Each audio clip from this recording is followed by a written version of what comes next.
Hello, मी Smita, हायपरशाईन cleaning सर्व्हिसेसची owner. तर आज मला तुमच्यासोबत माझा जो हायपरशाईन क्लिनिंग सर्व्हिसेस कंपनीचा जो डे 1 आहे तो शेअर करायचा आहे. येस, मागच्या मी 3 वर्षापासून हे करते. तर डे 1ला माझ्याकडं 0 क्लायंट्स होते, 0 एक्सपिरियन्स होता. काहीच मला आयडिया नव्हती की हे कसं वर्कआउट होणार आहे, मी काय करणार आहे, मला काहीच कल्पना नव्हती. तर मी काय केलेलं, एक पेपरमध्ये जे पॅम्पलेट्स येतात ते तसे पॅम्पलेट्स छापून घेतले 1000 समथिंग. माझ्याकडे ते अजून आहेत, मी ते छापून घेतले आणि मी आणि माझा एक फ्रेंड आम्ही दोघं मिळून जायचो, डोर टू डोर जायचो सोसायट्यांमध्ये आणि इंडिव्हिज्युअल प्रत्येक फ्लॅटमध्ये जाऊन त्यांना सांगायचो की हायपरशाईन अशी क्लिनिंग सर्व्हिसेस तुम्हाला प्रोव्हाइड करत आहे. तुमच्या घरी येऊन आम्ही तुमचं काय रिक्वायरमेंट असेल, डीप क्लिनिंगची असेल, तुमच्या सोसायटीसाठी असेल का, तुमचं फक्त वॉशरूम कस्टमाइज. मला माहीत नव्हतं की हे कस्टमाइज करायचं असतं, फक्त किचन क्लीन करून द्यायचं आहे, काही माहिती नाही. मी हे सगळं चालू केल्यानंतर मी अर्बन क्लॅब सर्च केलं, त्यानंतर मी त्यांचं यूट्यूबला जाऊन बघितलं. नाहीतरी मी बिना स्टडी करता म्हटलं तरी चालेल, हा मी असंच चालू केला बिझनेस. आणि फर्स्ट माझं हे होतं की सोसायटीमध्ये करण्याचं कारण पण मी सांगेन. कारण मी 10 वर्षापाठीवरनं, मी जेव्हा 11वी-12वीला असेल त्यावेळेस मी माझ्या माझ्या आईसोबत एका रिलेटिव्हच्या घरी गेले होते. ती सोसायटीचं नाव पण सांगेल, सिद्धिविनायकपुरम, विश्रामबाग सावरकर कॉलनीच्या इकडे आहे ती, ज्ञानेश्वर चौकात. आणि तिथं गेल्यानंतर मी तिथं 1-2 लेडीजचं तिथं काम करताना बघितलं होतं की त्यांचं क्लिनिंग चालू होतं, कॉमन एरियाचं गार्बेज वगैरे हे करायचं. तर मी तिथं त्या आंटींना विचारलं की हे कसं काय तुम्ही करताय, तुम्हाला कोण म्हणजे पेमेंट देते. तर त्यांनी मला त्यावेळेस समजावलं होतं की हे असं सोसायटीमध्ये कॉन्ट्रॅक्ट असतं कोणाकडं तरी, आणि मग ते आम्हाला हायर करतात आणि त्यांच्या थ्रू आम्ही कामं करत असतो, राईट.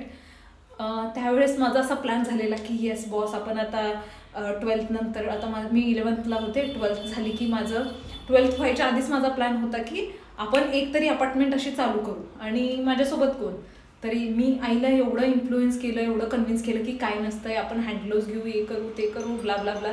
आणि मग चालू झालं.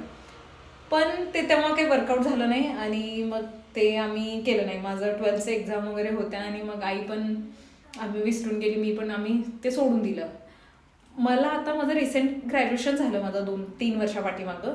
मी BSc माझं कंप्लीट झाल्यावर आता काय करायचं, तर मला जॉब करायला पाहिजे. जॉब करायचा तर इथं सांगलीत तर काय मला 15,000च्या वर सॅलरी मिळणार नाही. मग काय, मला 15,000पेक्षा याच्यामध्ये जायचं, ते 9 ते 5ची ड्युटी करायची, हे काय माझं डोकं नव्हतं. मग मी असंच बोलता बोलता माझ्या फ्रेंडला बोलून गेले की हे असा जो बिझनेस आहे तो जास्त लोक करत नाही आहेत, अवेअरनेस नाही आहे, आणि बरीच जी लोक करतायत ती फार जुनी लोक करतात, आपण असं काहीतरी करूया, आपण ट्राय करूया. तर त्यांनी पण हो म्हणून मला फार छान रिस्पॉन्स दिला. त्यांची स्वतःची नोकरी होती, त्यांचं चांगलं काम चालू असताना त्यांनी मला ह्याच्यामध्ये मोटिवेट केलं की ठीक आहे. माझ्या आईनं मला त्यावेळेस असं केलं की ठीक आहे, तुला जे करायचं आहे ते कर. पण माझ्या बाबांचं असं की यार, तू BSc केलेलं आहे, तू एवढं आता ग्रॅज्युएशन पण झालं आहे, तुला असं बसून चेअरवाली नोकरी करायला पाहिजे, तू हे असं काय करू नको. पण मी असं विचार केला की नाही, आपण ॲटलिस्ट ट्राय करू. की मी आधी माझ्या पास्ट लाईफमध्ये पण मी विचार केला होता की आपण करायचं. एवढा गॅप माझ्या ग्रॅज्युएशनला का असायचं, कारण म्हणजे मी मध्ये 3-4 वर्ष समथिंग मी 12th नंतर गॅप दिला होता. मी first year second year complete केलं आणि लास्ट इयरमध्ये माझा एक केमिस्ट्री बॅक असल्यामुळं मी तो म्हणजे बॅकआउट करायचाच विचार केला. पण ते नाही झालं, कारण माझ्या बाबाने फ्रँकली सांगते, मी केमिस्ट्रीचा पेपर जवळपास 7 ते 8 वेळा दिलेला आहे, जो की मी 9व्या वेळेला जेव्हा भरणार तेव्हा मी नाही म्हणून सांगितलेलं माझ्या बाबांना की माझ्याकडून हे होत नाही आहे आणि मला नाही करायचं. मला ते म्हटले ठीक आहे ना, भर, तुला म्हणजे काय, आत्ता 8 झाले, 9, 10, 11, 12व्या वेळाला तर होणार ना. म्हणजे त्यांचं असं की नाही, म्हणजे एज्युकेशन इज मस्ट आहे, खूप महत्त्वाचं आहे. मी केलेलंच आहे, ग्रॅज्युएशन मी कंप्लीट केलेलंच आहे. मी असं म्हणत नाही आहे की एज्युकेशन महत्त्वाचं नाही आहे आणि तुम्ही शिकू नका, ते फार महत्त्वाचं आहे. पण माझ्या बाबांनी कुठेतरी मला असं की ॲटलिस्ट तू हे कर आणि कुठेतरी चांगल्या नोकरीला तू हे कर. याच्यासाठी मी परत मग ग्रॅज्युएशन केलं माझं, ते मग ग्रॅज्युएशन पण झालेलं आहे. पण त्यानंतर मला जॉब करायचा नव्हता. पण माझ्या घरचे, माझे बाबा स्वतः फार अपोजमध्ये होते की हे काम नको. पण ॲज युजल त्यांचं मी काय ऐकलं नाही आणि हे चालू केलं. आणि मला आत्ता फार म्हणजे मी फार हॅपी आहे माझ्या डिसिजनसोबत की बाई मी त्यावेळी विचार केला आणि मी एक्झिक्यूट पण केली ती आयडिया की आपल्याला हे करायचं आहे. आणि मला असं वाटतं की मी जे 15,000 नोकरीमध्ये कमवणार होते त्याच्या मला 4 ते 5 पट दर महिन्याला मला मिळतात.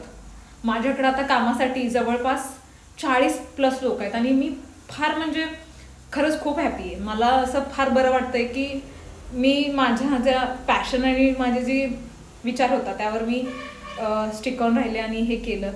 तर येस, मला हेच सांगायचं होतं की हे मी कसं चालू केलं आणि काय. तर अजून बरेच काही राहिलेलं असेल तर मी नेक्स्ट व्हिडिओमध्ये सांगेल. थँक्यू.